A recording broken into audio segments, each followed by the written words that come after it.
The morning sun reflected off the glass facades of the Barbosa Corporation, one of the most respected companies in the country. The 42nd floor, where the executive boardroom was located, glowed with luxury and power. The polished marble floor reflected every movement, and the walls, covered in light wood paneling, displayed modern paintings and certificates of success. At the head of the table, Arthur Barbosa, the president and heir to the empire built by his father, reviewed documents with the same precision he had always demanded of his team. He was 47 years old, with a penetrating gaze and a countenance that brooked no mistakes. He wore an impeccable Italian suit, but behind his confident air, something in his chest seemed restless. That was no ordinary meeting. It was the meeting that could change the future of the Barbosa Corporation. The Japanese investors, representatives of a billion-dollar technology conglomerate, were on their way. The contract they were about to present could open doors to the Asian market and transform the company into a global name. Arthur had dreamed of this moment for years. He glanced at his watch. 9:20. In 40 minutes, the fate of everything he had built would hang in the balance. "Mr. Barbosa," the secretary said, entering with a leather briefcase in her hands.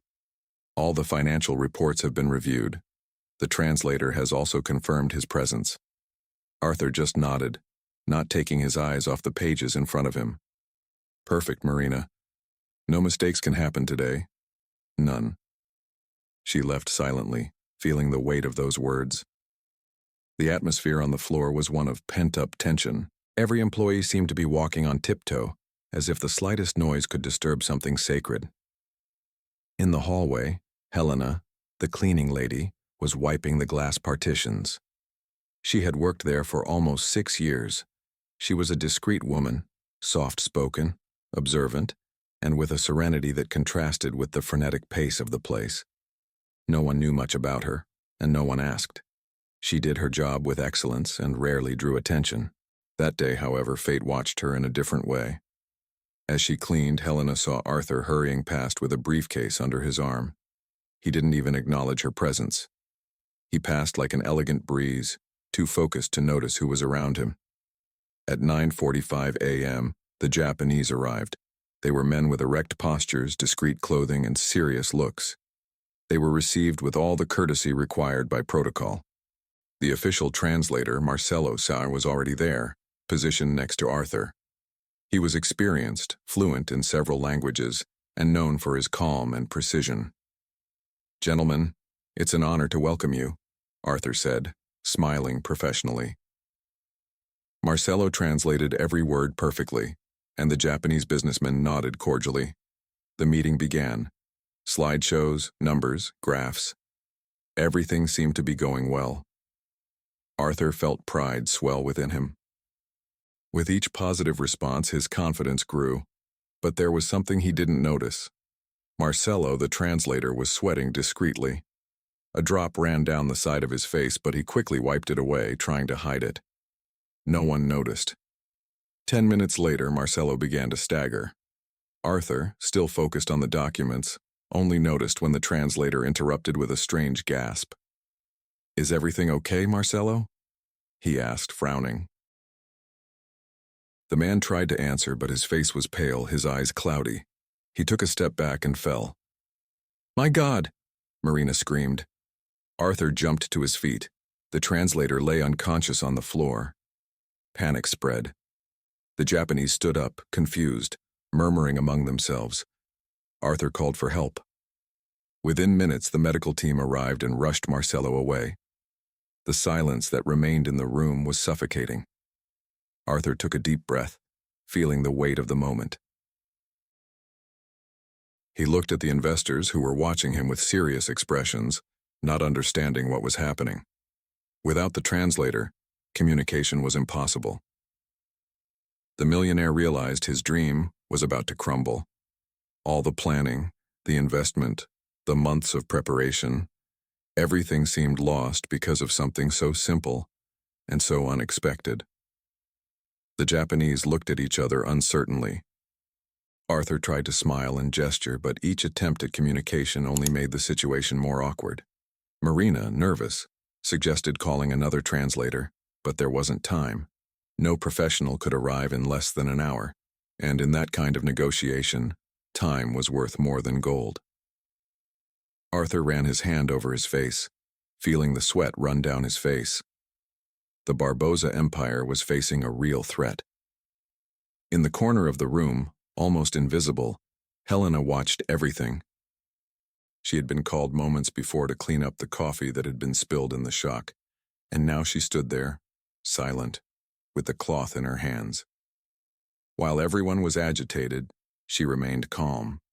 Her eyes, attentive, followed the words exchanged in Japanese, and for a moment something shone in her gaze. Recognition.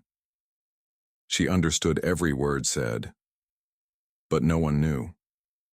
And in that moment she realized that fate had placed her there for a greater reason than cleaning the floor. On that floor, where luxury mingled with pressure and power hid humanity, fate began to set the stage for the unthinkable. And Helena's name was about to emerge from anonymity. Barbosa Corporation meeting room was almost palpable. Marcelo, the translator's body, had already been carried away by paramedics, but the void he left felt immense. The Japanese exchanged discreet glances among themselves, trying to comprehend what was happening, while Arthur Barbosa remained standing, motionless, staring at the door through which the stretcher had disappeared. The clock read 10:15. The meeting was still in progress, or should have been. Every lost minute was a gaping wound in Arthur's schedule. Marina, the secretary, rushed in. "Mr. Barbosa, we called other translators, but the fastest one can only arrive in an hour." Arthur gritted his teeth. "An hour?" he said, unable to hide his irritation. "In an hour, the investors will be on their way to the airport." He approached the glass window that offered a sweeping view of the city. The horizon seemed distant, opaque, almost ironic. All his life, Arthur had believed that success came from absolute control, from planning every detail, anticipating every risk, mastering every variable. But here, faced with the unpredictable, he felt the ground giving way beneath his feet. The Japanese, for their part, tried to show patience. One of them, Mr. Tanaka, the leader of the delegation, looked at Arthur with respect, but also with a hint of concern. They spoke to each other in low voices, and the Japanese man's melodic voice filled the air like a distant, indecipherable music. Arthur tried to smile, making gestures that might indicate calm, but it was useless. Nothing could replace words. And in that moment he realized how fragile power is when it depends on understanding. Meanwhile, from across the room, Helena watched. She stood there, discreetly, with the cloth in her hands. No one noticed her presence, as if she were part of the furniture, invisible to the eyes of those who only saw importance in suits and titles. But inside, something was boiling inside her. Every sentence in Japanese sounded familiar. Every expression the investors made she understood perfectly. It was like watching a play where she knew the script, but was forbidden to go on stage. Helena had lived in Japan for many years. She married a Brazilian man who had worked there and learned the language with dedication and curiosity. When her husband died, she returned to Brazil, looking to start over, and the only job she found was as a cleaner in that luxurious building. She never spoke of her past. She never thought anyone would care. Arthur paced back and forth. Marina whispered something into the phone, trying one last alternative. "I've tried all the contacts, sir. No translator available." Arthur rubbed his face hard in frustration. "I don't believe this.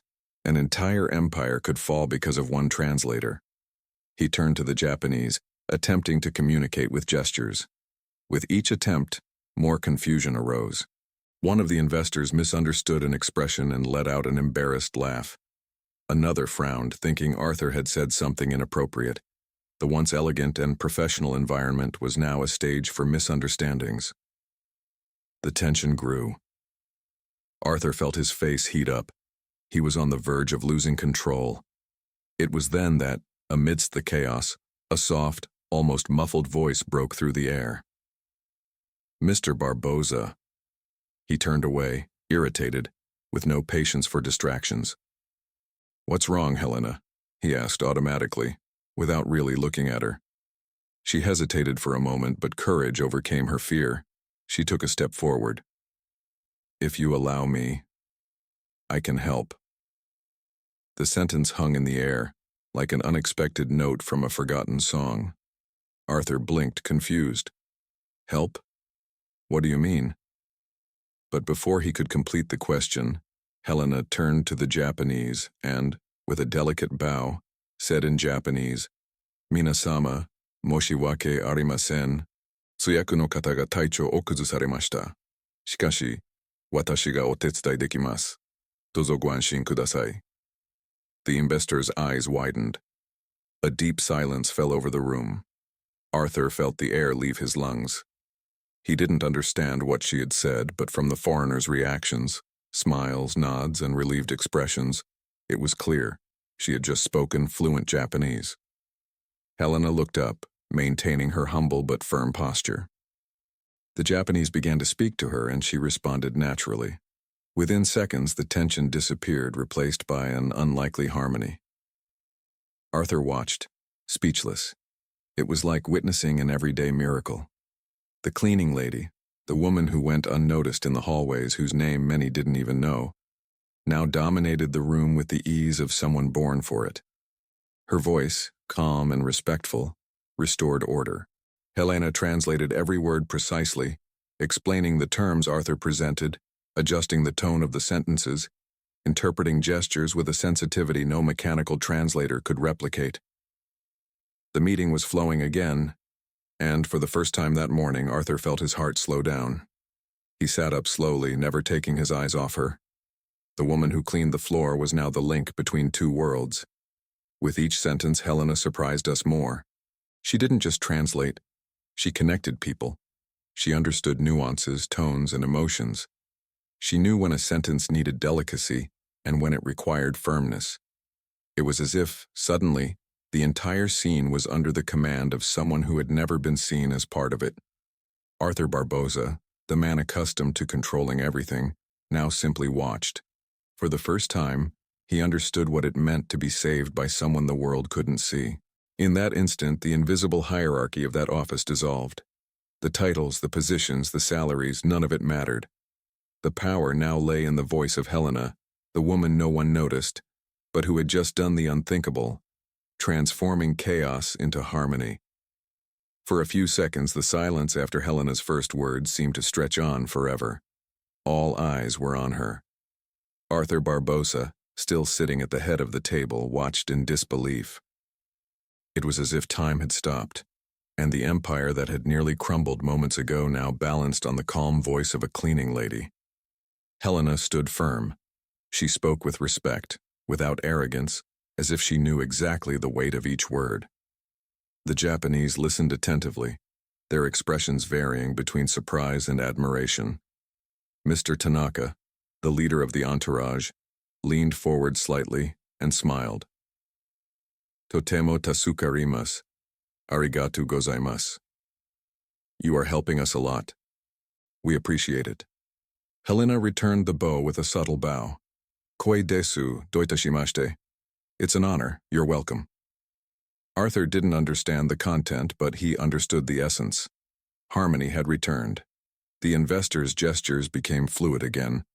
The climate of distrust had given way to an atmosphere of mutual respect.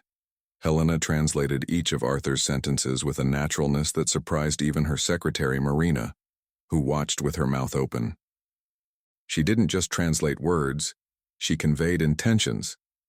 When Arthur spoke of responsible expansion, Helena adjusted her tone to sound humble and collaborative, preserving Japanese cultural pride.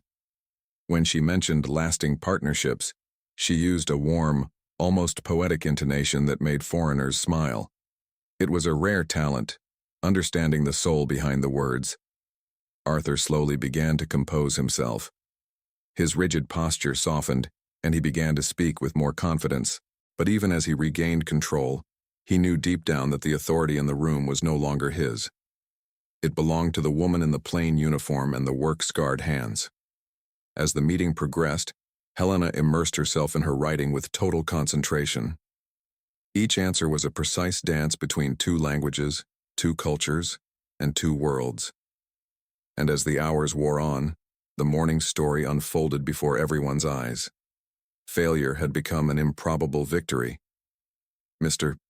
Tanaka made a comment in Japanese, and Helena translated smiling. He said he admires Barbosa Corporation's commitment to ethics and transparency. Arthur took a deep breath. That was more than he expected to hear. Tell him, he replied, that ethics isn't just a value for us. It's the foundation of everything we do. Helena turned to the group and conveyed the message with a glint of emotion in her voice. Rinrikan wa watashitachi no kaisha ni totekachi dewa naku, sonzai no dodai nano desu. The investors nodded respectfully. Tanaka clasped his hands together in front of his chest and gave a small bow, a gesture that, to those familiar with Japanese culture, signified approval and honor. Marina, who was watching everything from the corner, murmured almost in a low voice, "My God, she's incredible." Arthur nodded silently, and for a brief moment, he didn't see a junior employee. He saw a woman whose very presence altered the fate of an entire company.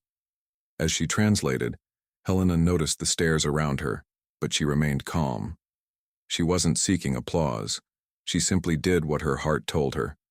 She knew that if she had stood still, fear would have won. The meeting continued for another hour.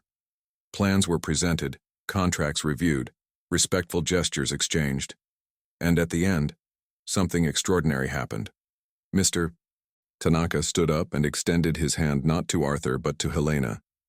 He spoke in a ceremonious tone. "Anata no kotoba ga, where no kokoro o ugokashimashita." Your words touched our hearts. Helena bowed, moved, and translated simply. He said that my words touched their hearts. Arthur was silent. For a moment he didn't know what to say. He just looked at her, with a mixture of admiration, gratitude, and embarrassment. Soft ambient sound of discreet applause, light footsteps, music slowly rises. When the investors left the room, Arthur remained standing there, as if still trying to comprehend what had just happened. Marina approached, smiling slightly. "Sir, I think Mrs. Helena saved the day." Arthur sighed. "You saved much more than the day, Marina. You saved our image." He turned to Helena, who was discreetly gathering up her cleaning cloths. She looked ready to disappear back into her routine as if none of this had happened. But Arthur took 2 steps forward and said, "Wait." Helena stopped, not looking at him. "Yes, sir? Why did you never tell me you spoke Japanese?" She smiled sadly. "No one ever asked." Arthur remained silent for a few seconds, processing those words. No one ever asked. How many people like her had he overlooked? How many talents had been lost simply because he never looked beyond a badge or a uniform? He took a deep breath, still trying to find the right words.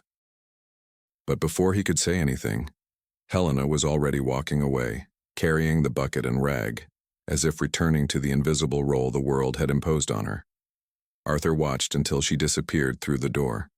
And there, alone, he murmured to himself, the voice no one expected was exactly the one we needed to hear most. At the top of the Barbosa Corporation building, the sun was beginning to set. The golden evening light streamed through the windows, casting a soft glow over the marble of the conference room. But Arthur couldn't see the beauty of the scene. He was lost in thought, his gaze lost in the contract still resting on the table. The meeting had ended hours ago, but he couldn't bring himself to leave. Helena's voice echoed in his mind, calm, firm, precise. And more than that, her phrase haunted him like an uncomfortable truth. No one ever asked. Arthur had always believed his power lay in seeing what others couldn't, opportunities, flaws, potential. But that day, he realized he'd become blind to what was essential. The woman mopping the floor beneath his feet had a rare talent, and he'd never noticed. "Marina," he called, his voice lower than usual. The secretary appeared in the doorway holding a clipboard. Yes, Mr. Barbosa? I want the complete file on Mrs. Helena. Surname? Silva. Helena Silva. Arthur nodded. Bring me everything you can find. Education, background, seniority, everything. Marina looked surprised. Do you want to investigate the cleaning lady? Arthur looked at her seriously.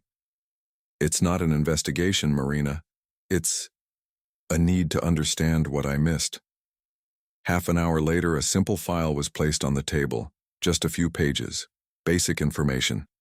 42 years old, widowed, no children, born in Santos.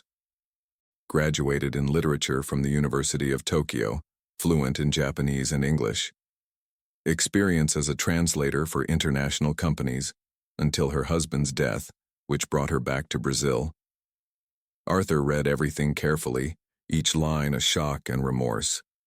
A woman with such linguistic and cultural baggage relegated to cleaning offices for minimum wage. The next day, when the clock struck 8 in the morning, Helena was back on the 40th floor, bucket and rags in hand, ready to do what she'd always done: disappear. But this time, something was different. Arthur was waiting for her. In an impeccable suit, leaning against the window, he looked at the horizon when she entered. Helena was startled. Mr. Barbosa? I thought the room was empty. He turned slowly. Almost. But I wanted to talk to you. Helena hesitated. She looked around, not understanding. With me? Yes. He pointed to the chair in front of the table. Please sit down. Helena sat down, visibly uncomfortable. Arthur kept his gaze calm. I've read your history, and I have to be honest.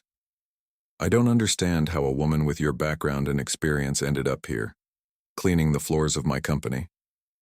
She lowered her eyes.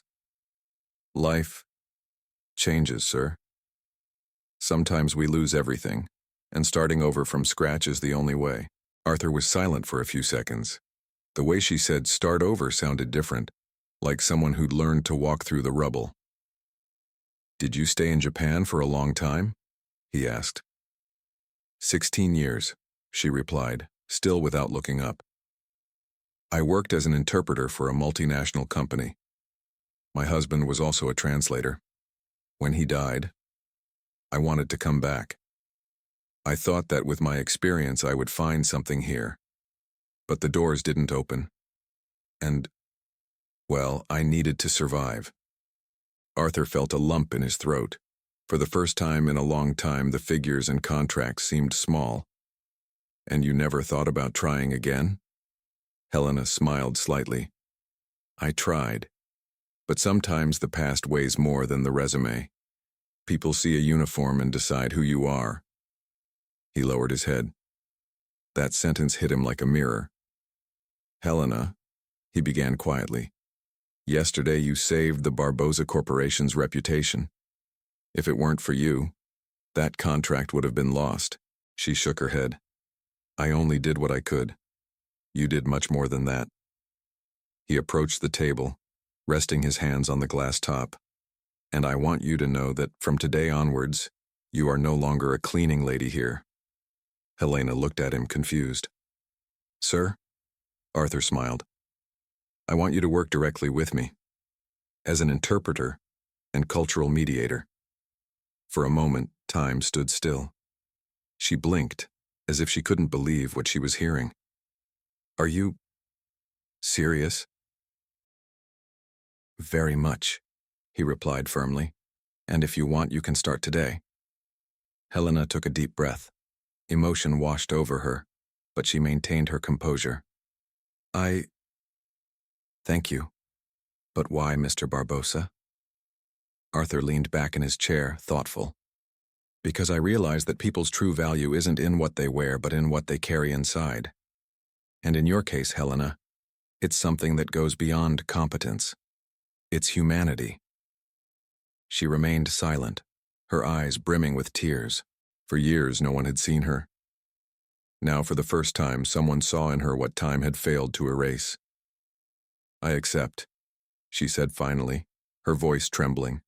"And I promise not to disappoint." Arthur smiled. "I know you won't." Days later, the news spread quietly through the halls. The Japanese-speaking cleaning lady was now the president's interpreter. Some employees were surprised. Others admired it, but Helena didn't mind the comments. She entered and left the rooms with the same humility as before. The difference was that now, when she spoke, everyone listened.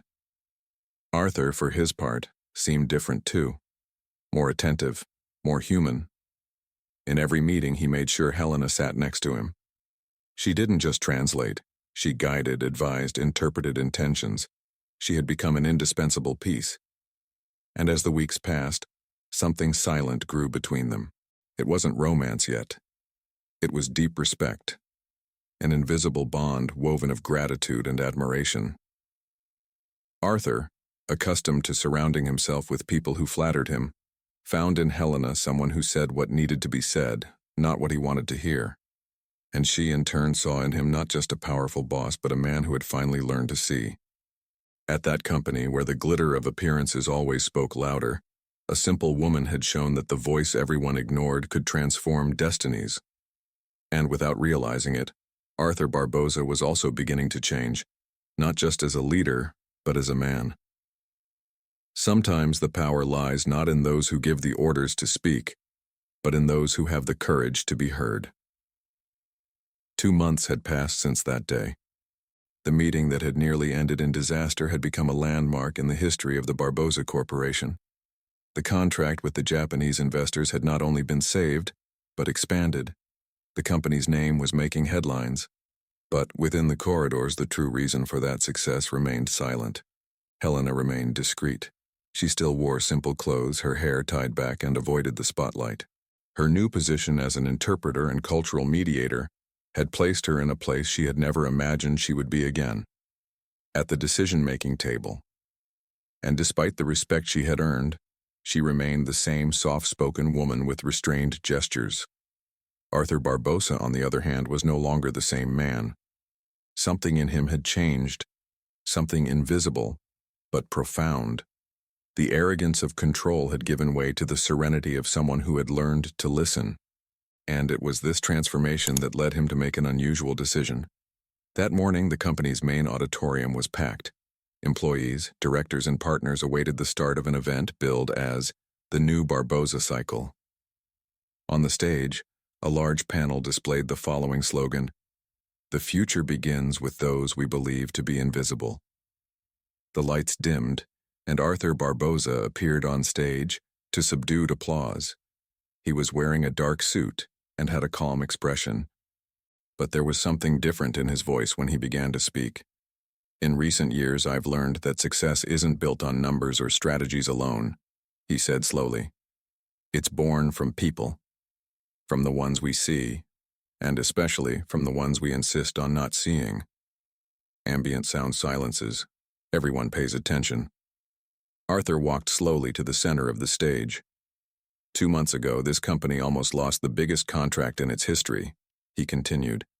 And at that critical moment, fate chose an unlikely man to save us. A murmur ran through the auditorium. Arthur motioned for the side curtains to part. And there was Helena. Dressed in a sober uniform and with a shy expression, she hesitated to take the first step. But Arthur extended his hand and, with a firm gesture, invited her onto the stage. "Ladies and gentlemen," he said, his voice now cracking, "this is Helena Silva, the woman who, when everyone panicked, remained calm. The woman who, without being called upon, raised her voice and transformed chaos into understanding." Helena lowered her head in shame. Arthur continued, "She was a cleaner at this company, and today she's our interpreter and intercultural consultant. But for me, Helena represents something much greater. She's a living reminder that talent doesn't shout, it just waits to be heard." Helena looked up, overcome with emotion. Applause echoed throughout the hall. Some of her classmates, who had barely noticed her before, now smiled with tears in their eyes. When the applause died down, she stepped up to the microphone. Her voice trembled at first, but soon steadied. I didn't expect this, he began, pausing for breath. I just did what I thought was right. I looked at a situation that could go wrong and decided not to stay. Sometimes, she continued, her gaze deep, silence is what the world expects of us, but if we stay silent all the time, things never change. I only spoke out because I saw I could help, and in the end I realized that it's not about position, it's about purpose. Arthur nearby watched with a pride that went beyond professional. It was like seeing a seed blossom after years forgotten in the dark. Helena concluded, we all have something to offer. But sometimes we need someone to look at us with real eyes. I am grateful that this look found me, Mr. Barbosa. Arthur couldn't contain his emotion. He walked over, grabbed the microphone, and with a choked voice said, I'm the one who thanks you, Helena, for teaching me that true power lies not in those who speak the loudest, but in those who have the courage to hear what the silence is trying to say. The scene lasted only a few minutes, but would be forever etched in the memory of everyone there. And in that instant, Helena ceased to be just a name. She became a symbol. Later, at the end of the workday, Helena walked down the empty hallway. She carried the small box where she still kept her old cleaning lady's badge, not out of nostalgia, but out of gratitude. As she passed the conference room where it all began, she stopped at the window. The reflection showed a serene woman with the glow of someone who had found her voice again. Arthur appeared in the doorway, silent. She turned, smiling. Still working? He asked. Just saying goodbye to a time that's long gone, she replied, looking out the window. Arthur approached. Helena, you changed the company. And you changed me too. She looked him in the eye. Sometimes, the world needs to fall apart a little for us to see what really matters. He nodded, moved. You know, I've learned more from your silence than from all the speeches I've ever heard. She smiled slightly. And I learned that even silence can teach, when someone is willing to listen. Outside, the sky was slowly darkening. The city lights came on one by one, reflecting off the windows of the Barbosa Corporation. And inside, on the 40th floor, two souls understood that true greatness lies not in those who reach the top, but in those who are able to reach out and lift others up. Life speaks in many languages, but only those who learn to listen to the silence understand what humanity is.